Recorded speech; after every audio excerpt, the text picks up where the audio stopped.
নমস্কার, কল্কিতত্ত্বে স্বাগতম। প্রিয় দর্শক, সপ্তম ঘরে শনি বক্রী ২৭ জুলাই সিংহ রাশির ব্যবসা ও দাম্পত্য জীবনে শনির দৃষ্টির বড় পরিবর্তন কিভাবে সবকিছু বদলে দেবে, আজ সেই বাস্তব জ্যোতিষ বিশ্লেষণ সামনে আসছে। ভালোবাসার মানুষের দূরত্ব আর ব্যবসায় গোপন বাধার আড়াল আসল রহস্য আজ উন্মোচিত হবে। তো চলুন বিস্তারিত দেখে নিই।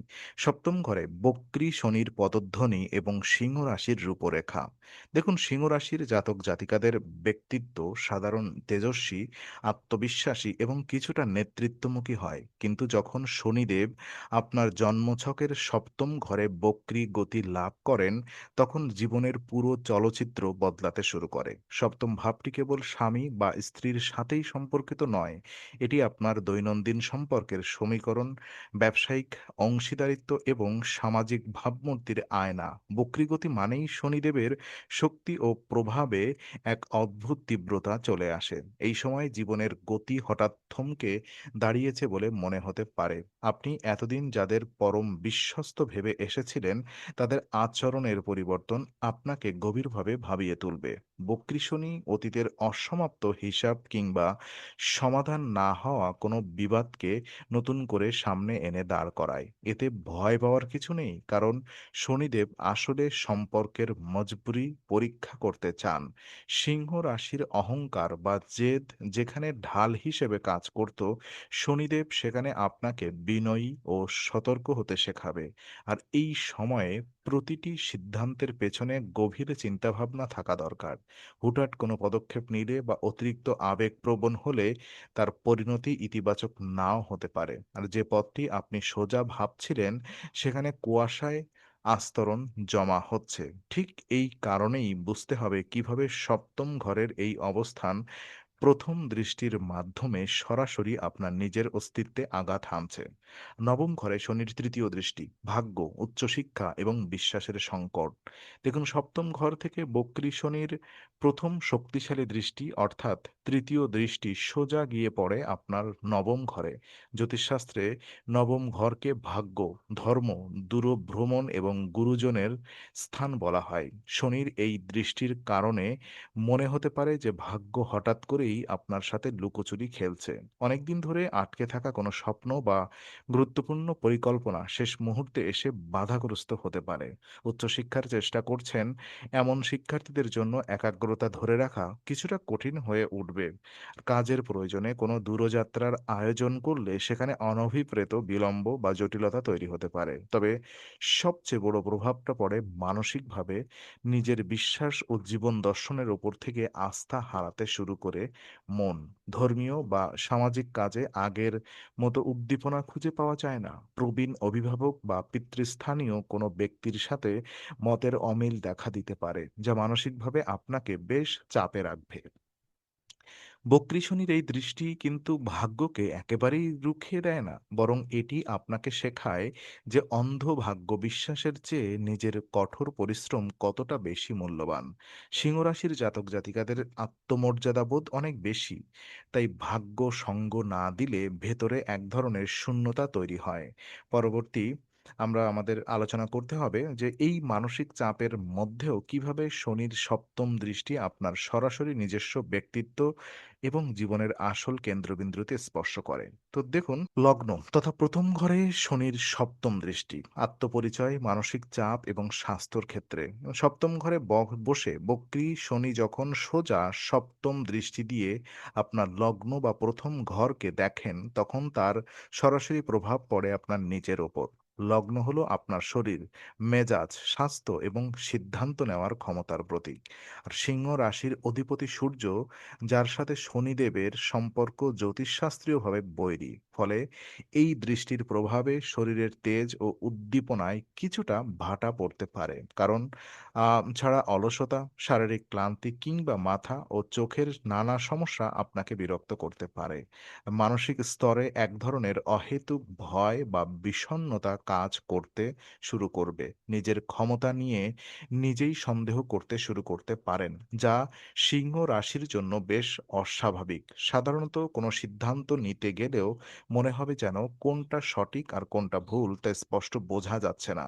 চারপাশে অনেক মানুষ থাকা সত্ত্বেও ভেতরের একা থাকার অনুভূতিটা বাড়তে পারে। বক্রী শনির এই দৃষ্টি মূলত আপনাকে আয়নার সামনে এনে দাঁড় করায়। এটি আপনাকে বোঝায় যে বাহিরের জগৎকে জয় করার আগে নিজের ভেতরের অস্থিরতাকে জয় করতে হবে। আত্মনিয়ন্ত্রণ বাড়াতে না পারলে এই সময় নিজের ভুল সিদ্ধান্তের ফলেই লোকসান হতে পারে। আর এই আত্মকেন্দ্রিক দ্বন্দ্বের ছায়া কিভাবে আপনার কর্মক্ষেত্র ও ব্যবসায়িক সঞ্চয়ের উপরে প্রভাব ফেলবে তা বুঝতে আমাদের চোখ রাখতে হবে শনির দশম দৃষ্টির দিকে। তো চতুর্থ ঘরে শনির দশম দৃষ্টি, গৃহসুখ, মানসিক শান্তি ও সম্পত্তির লেনদেন। সপ্তম ঘরে বক্রী শনির তৃতীয় এবং শেষ দৃষ্টি অর্থাৎ দশম দৃষ্টি পতিত হয় আপনার চতুর্থ ঘরে। চতুর্থ ঘরটি আমাদের ঘরোয়া পরিবেশ, মনের শান্তি, যানবাহন, জমিজমা এবং মায়ের স্বাস্থ্যের সূচক। বক্রী শনির এই দশম দৃষ্টির ফলে ঘরের শান্তিময় পরিবেশে কিছুটা অশান্তির মেঘ জমতে পারে। সামান্য কোনো ঘরোয়া আলোচনা থেকেই বড় আকারের বিতর্ক তৈরি হতে পারে। নিজের বাড়িতে ফিরে যে স্বস্তি পাওয়ার কথা, সেই প্রশান্তিটা যেন হঠাৎ হাওয়া হয়ে যায়। জমি, বাড়ি বা ফ্ল্যাট কেনাবেচার মতো কোনো পরিকল্পনা থাকলে অত্যন্ত ধীর গতিতে এগোতে হবে, কারণ সামান্য ভুলের কারণে আইনি জটিলতা বা অর্থহানির ঝুঁকি তৈরি হতে পারে। যানবাহন চালানো বা নতুন গাড়ি কেনার ক্ষেত্রেও বিশেষ সতর্ক থাকা প্রয়োজন। মায়ের শরীর স্বাস্থ্য নিয়ে কিছুটা উদ্বিগ্ন থাকতে হতে পারে, তাই তার প্রতি অতিরিক্ত খেয়াল রাখা জরুরি। কাজের চাপ এবং ঘরের টানাপোড়েন দুটো মিলিয়ে মানসিক শান্তির অভাব প্রকট হয়ে উঠতে পারে। তবে এই কঠিন পরিস্থিতি আপনাকে শেখাবে কিভাবে জীবনের ঝোড়ো আবহাওয়াতেও নিজের মানসিক ভারসাম্য বজায় রাখতে হয়। এবার প্রশ্ন হলো, ব্যবসায়িক অংশীদারিত্ব ও বিবাহিত জীবনের ওপর এই বক্রী অবস্থায় সার্বিক প্রভাব আসলে কতটা গভীরে আঘাত করে? দাম্পত্য জীবন এবং ব্যবসায়িক অংশীদারিত্বের টানাপোড়েন। সপ্তম ঘর হলো সম্পর্কের মূল ভিত্তি। ২৭ জুলাই থেকে শনি বক্রী হওয়ার পর সিংহ রাশির দাম্পত্য জীবনে ও ব্যবসায়িক পার্টনারশিপে বিশেষ প্রভাব পড়তে শুরু করবে। বিবাহিত জীবনে স্বামী স্ত্রীর মধ্যে নীরবতার দেওয়াল তৈরি হতে পারে। অনেক সময় ভুল বোঝাবুঝির কারণে প্রকাশ্যে ঝগড়া না হলেও একটা মানসিক দ্বন্দ্ব তৈরি হয়, যা সাধারণ বিবাদের চেয়েও বেশি ক্ষতিকর। আর সঙ্গীর শারীরিক অসুস্থতা বা তার কাজের জায়গায় মানসিক চাপই এই দূরত্বের কারণ হতে পারে। একই সময় এই সময়ে একে অপরের প্রতি সন্দেহ বা অপ্রয়োজনীয় অভিযোগ তোলা থেকে বিরত থাকতে হবে। অন্যদিকে যারা পার্টনারশিপে ব্যবসা করছেন, তাদের জন্য সতর্কতার ঘণ্টা বাজছে। অংশীদারের সাথে আর্থিক লেনদেন সম্পূর্ণ স্বচ্ছ রাখা দরকার। অন্যথায় বিশ্বাসের ফাটল ব্যবসাকে ধ্বংসের মুখে ঠেলে দিতে পারে।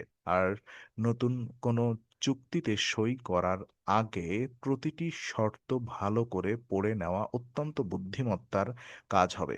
সিংহরাশির জাতক জাতিকাদের একগুঁয়ে স্বভাব এই সময় সম্পর্কের আরো ক্ষতি করতে পারে। তাই জেদ ছেড়ে যোগাযোগের মাধ্যমটি খোলা রাখতে হবে।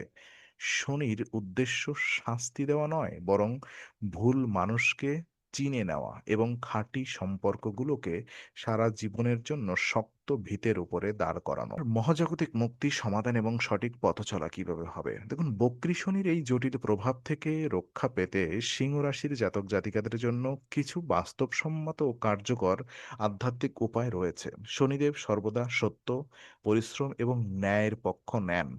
তাই এই সময়ে অসৎ পথ এড়িয়ে নিজের দায়িত্বগুলো সততার সাথে পালন করা সবচেয়ে বড় প্রতিকার।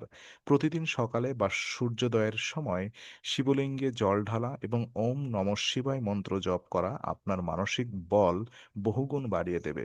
শনির অশুভ প্রভাব কমাতে প্রতি শনিবার কোনো অসহায় বা দরিদ্র মানুষকে খাদ্য বা বস্ত্র দান করতে পারেন।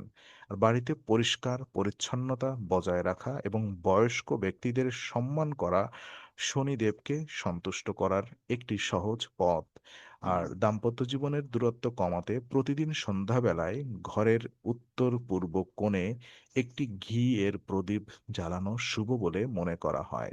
ব্যবসায়িক সিদ্ধান্ত নেওয়ার সময় আবেগের বদলে ঠান্ডা মাথায় হিসেব কষে এগোতে হবে। নিজের ইগো বা অহংকার বিসর্জন দিয়ে যেকোনো ঝামেলায় সমাধান আলোচনার টেবিলে খুঁজে নেওয়াই হবে সবচেয়ে বুদ্ধিমানের কাজ। শনির এই বক্রি সময় পার হয়ে গেলেই আপনার জীবনের সমস্ত বাধা কেটে যাবে এবং একটি নতুন সূর্যোদয় ঘটবে। আজকের বক্রি শনির বিশ্লেষণ যদি আপনার ভালো লাগে তাহলে লাইক, শেয়ার, সাবস্ক্রাইব এবং বেল আইকনটি অবশ্যই চাপুন।